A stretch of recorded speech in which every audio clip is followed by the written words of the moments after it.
Hello everyone students, हम read level 1 evening shift psychology उसके बारे में हम चर्चा करेंगे। साइकोलॉजी में काफ़ी 3-4 क्वेश्चन ऐसे हैं जो डाउटफुल हैं। एक बार हम इनको डिस्कस कर लेते हैं। दो I have share the answer की, बट उसमें थोड़ा सा मिस्टेक है, उसको थोड़ा सा क्लियर कर लेते हैं। ठीक है, चलिए मैं आपको अपना ओपिनियन बता दूंगी और फिर देखते हैं आपकी आंसर की क्या आती है। चलिए स्टार्ट करेंगे आज के सेशन को। ऑडियो वीडियो क्लियर है?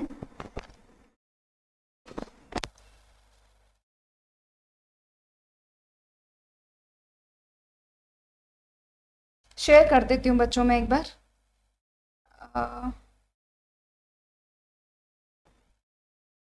इसमें थोड़ा सा कंफ्यूजिंग क्वेश्चन रहे हैं, तो थोड़ा सा हम डिस्कस कर लेते हैं। मैं अपना ओपिनियन भी दे दूंगी आपको, जिससे कि आगे हमें प्रॉब्लम नहीं आएगी, या फिर जो आप स्कोर कर रहे हैं उसको थोड़ा सा आप माइंड सेट कर लीजिएगा कि भाई कितने मार्क्स स्कोर किए हैं। ठीक है, जो बिल्कुल एक्यूरेट है वो राइट है, जो एक्यूरेट नहीं है उनको थोड़ा सा आप वेट एंड वॉच की स्थिति में ही रखेंगे। ठीक है, चलिए ठीक है, ये सब ऑडियो वीडियो सब क्लियर है, ऑल ओके है मेरी तरफ से तो। और ये आपके पास स्क्रीन थोड़ा सा स्कैन्ड पेपर है, थोड़ा दिख नहीं रहा, बट आई होप सबके पास पेपर तो होगा ही। Radhe Radhe Ashok Meena ji, Rajkumar ji, all well. Start करें आज का सेशन। देखो साइकोलॉजी ये है आपका लेवल 1 का पेपर है। मैं ज़रा मार्क कर देती हूँ आपके लिए। This is your level 1 evening shift है। ठीक है, देखेंगे क्वेश्चन नंबर 1। मैं थोड़ा साइड हो जाऊंगी जब भी आप लोगों के बीच में आऊंगी। पटवारी के लिए अशोक जी, मेरी क्लासेस स्टार्ट हो रही हैं 1 अक्टूबर से 12:35।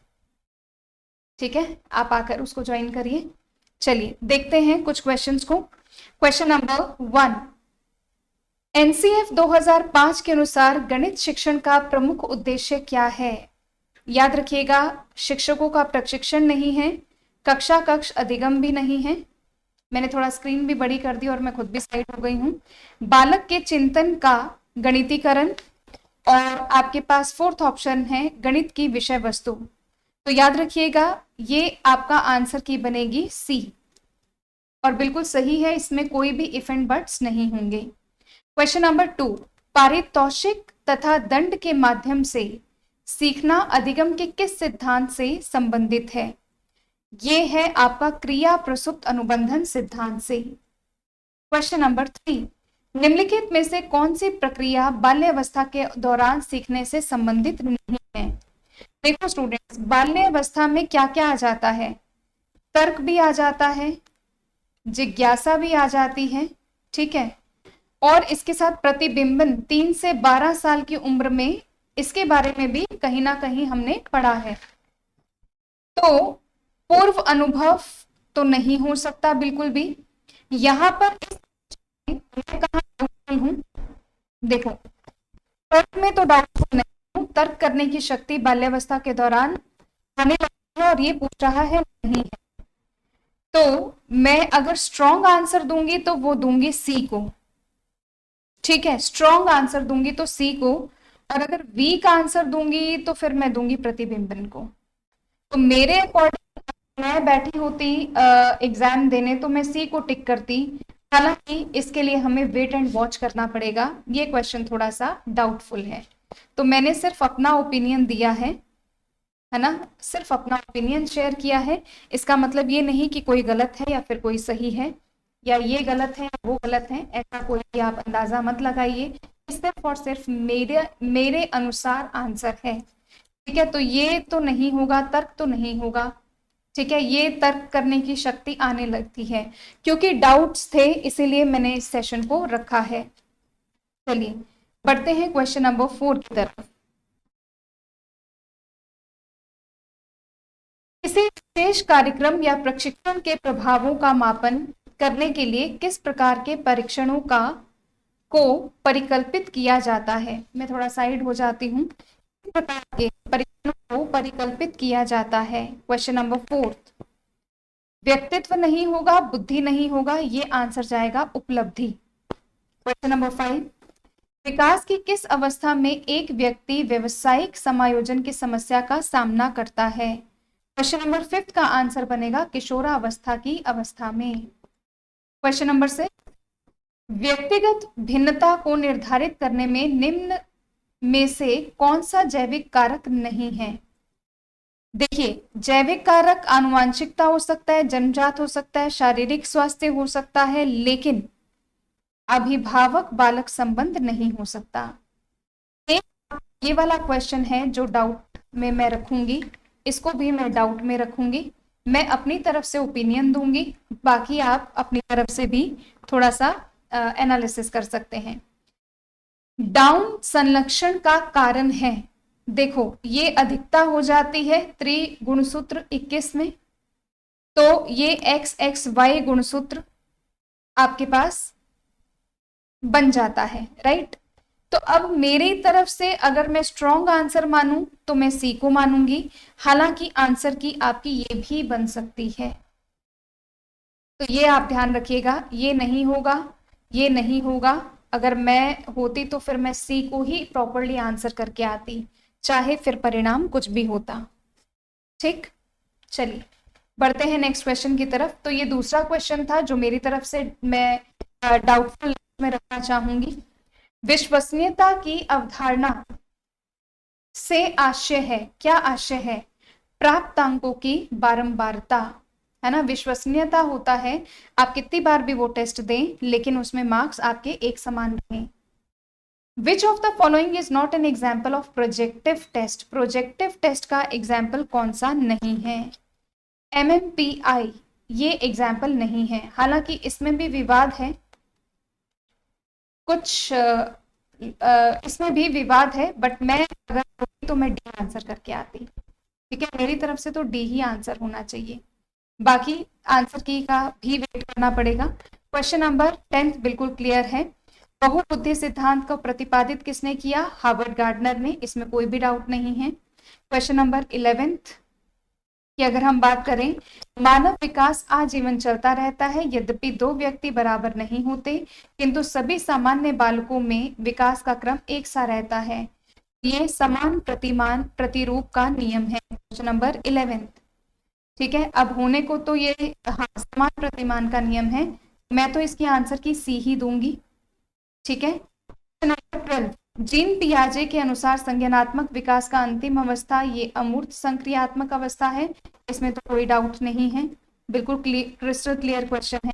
आनुवांशिकी के जनक जो रहे हैं वो ग्रेगर मेंडल रहे हैं, तो इसमें भी कोई डाउट नहीं है, बिल्कुल क्वेश्चन है। फिर हम बात करते हैं 14 की, व्यक्तित्व का मनोविश्लेषणात्मक सिद्धांत किसने दिया? क्वेश्चन नंबर 14 सिगमंड फ्राइड ने दिया, इसमें भी कोई विवाद नहीं है, ये भी बिल्कुल क्लियर है।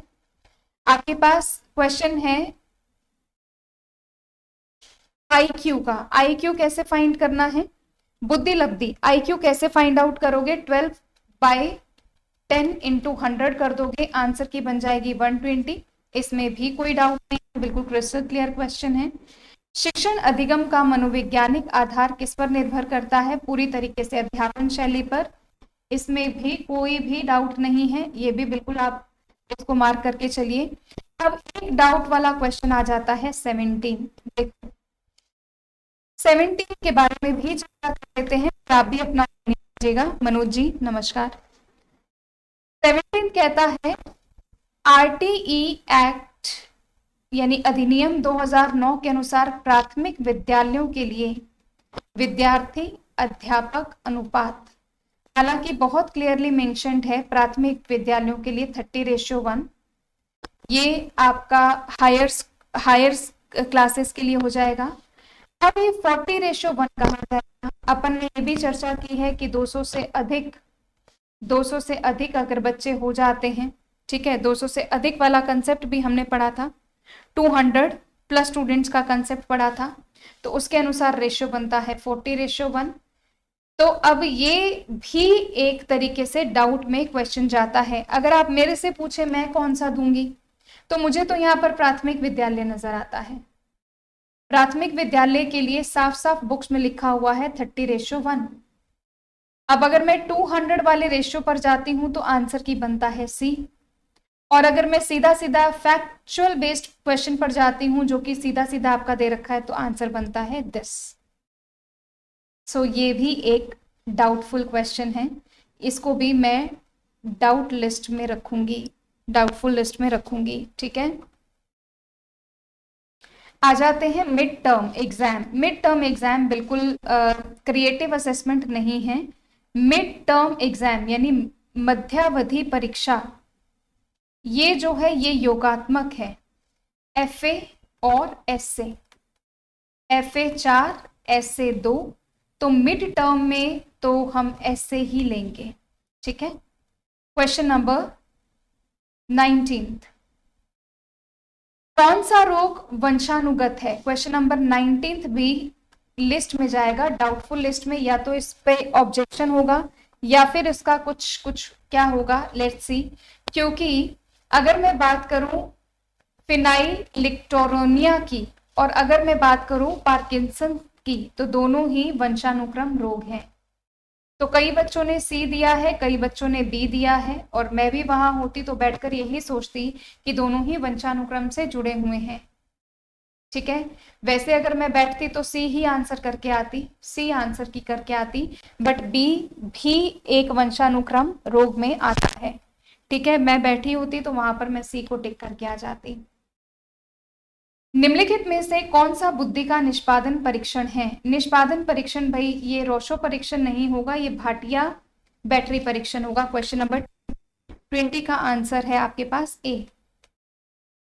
क्वेश्चन नंबर 21, उपचारात्मक शिक्षण किस प्रकार के बालकों के लिए प्रयुक्त है जो धीमी गति से सीखता है?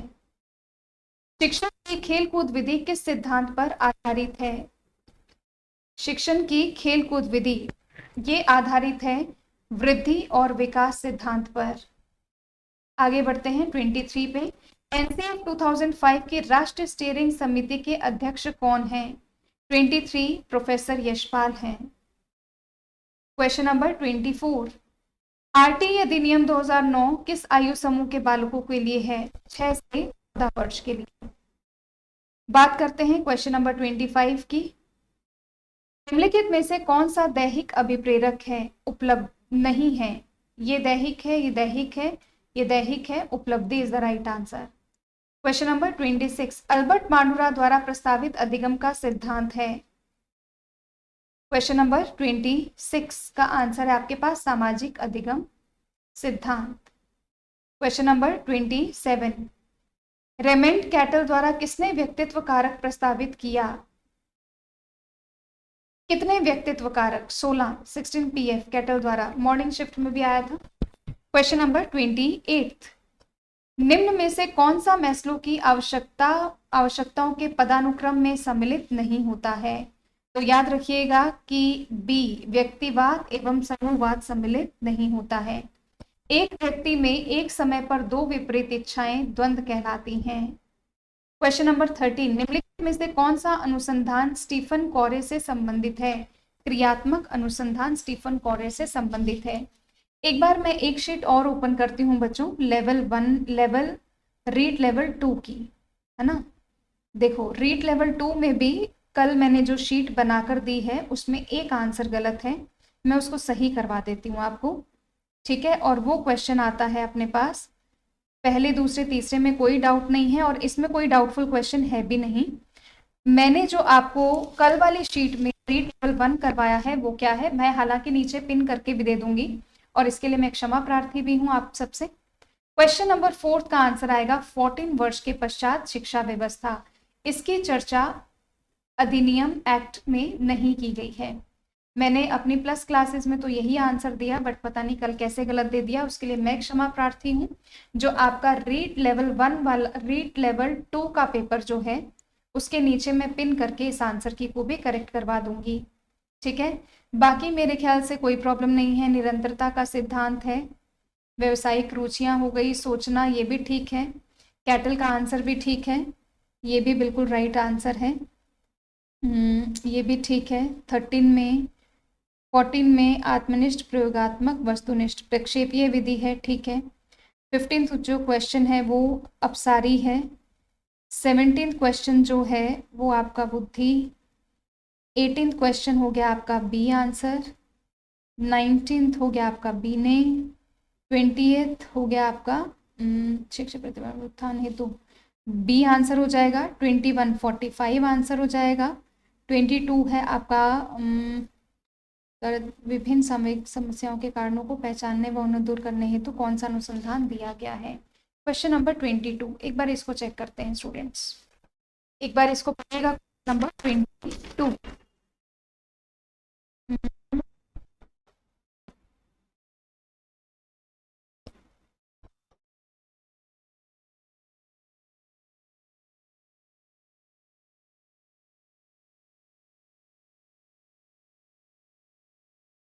ठीक है, राइट, क्रियात्मक वाला है, ठीक है। 24 एसिमिलेशन, ठीक है। 25 भी ठीक है। चलो बाकी सब तो ठीक था स्टूडेंट्स। मेरी तरफ से आपको कल एक आंसर गलत गया था, वो मैंने बता दिया और आपके सामने एक बार क्रॉस चेक भी कर लिया, ठीक है। बाकी सब ठीक है, वो मेरी तरफ से ही गलत आंसर था। मैं बार बार आपको एक ही बात रिपीट कर रही हूँ, ठीक है। क्षमा प्रार्थी हूँ उसके लिए मैं, और वो आप करेक्ट कर लीजिएगा तो मैं नीचे पिन भी करवा दूंगी। बाकी आंसर की बिल्कुल राइट है, ठीक। चलिए, इंग्लिश का पेपर मैं ऑलरेडी डिस्कस कर चुकी हूँ और रीड लेवल 2 का ये भी मैंने डिस्कस कर लिया है। चलिए बाय बच्चों, take good care of yourself. अब आपका लास्ट एक ही पेपर मेरी तरफ से बच गया है, वो है आपका इवनिंग शिफ्ट का इंग्लिश का पेपर, ठीक है। चलिए मिलते हैं।